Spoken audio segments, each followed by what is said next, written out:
Avui a l'AP arribem amb una exclusiva i és que visitem els estudis d'una de les formacions més destacades del panorama musical nacional actual de Barcelona i també internacional, per què no dir-ho gairebé. Es tracta de la formació Sidoní, que aquests dies està enregistrant el seu nou àlbum. Nosaltres hem pogut escoltar els seus nous temes, però ja els podreu escoltar a partir d'aquí molt poquet, quan surti aquest nou àlbum del Sidoní.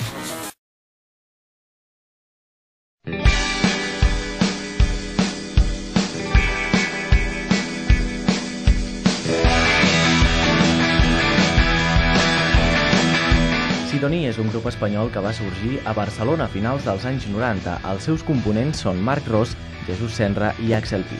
Es van donar a conèixer gràcies a un concurs de joves talents del poble de l'Hospitalet, quan, un cop guanyat el concurs, van firmar un contracte amb una petita discogràfica independent catalana anomenada Bip Bip Records.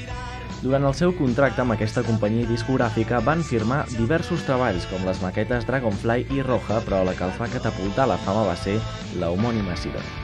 Obtingut un gran èxit amb el disc de debut, Sidoní els va contractar una gran companyia, Sony Records, que, abans de sortir a la llum el seu últim treball, van llançar un disc de singles i cares B anomenada La Estación de la Libertad.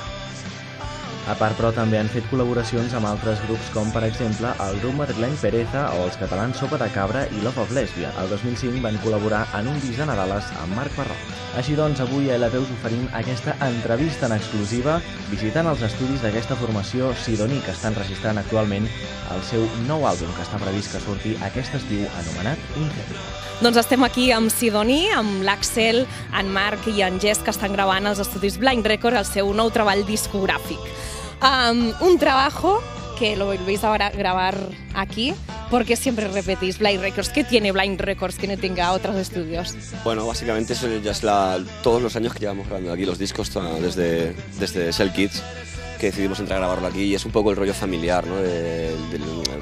Nos llevamos tan bien entre todos, nos comprendemos muy bien, es fácil comunicarse con ellos, así, con diferencia de otros productores quizás. Luego tienes tu casa aquí al lado, acabas de grabar y puedes ir a dormir a tu casa, volver al día siguiente muy fresco, no sé, son muchas cosas que juegan a nuestro favor.